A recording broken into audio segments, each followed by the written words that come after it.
భగవద్గీత 306వ రోజు 28వ శ్లోకం. ఏషాం త్వంతగతం పాపాం జనానం పుణ్యకర్మాణం తే ద్వంద్వ మోహ నిర్ముక్తా భజంతే మాం దృఢవ్రతః. ఏషాం తు అంతర్గతం పాపాం జనానం పుణ్యకర్మాణం తే ద్వంద్వమోహ నిర్ముక్తాః భజంతే మాం దృఢవ్రతః.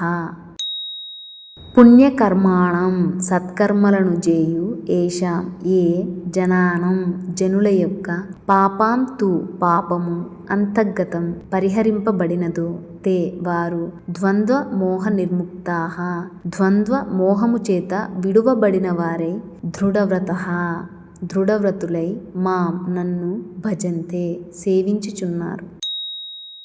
కానీ నిష్కమ భావముతో పుణ్యకర్మలను ఆచరించు పురుషుల పాపములు నశించును.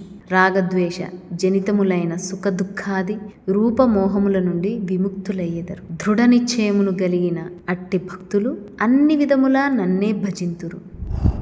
But the sins of men who perform pious deeds with a desireless mind are destroyed. Such men are freed from the delusions of pleasure, pain, and form, which are born of passion and hatred.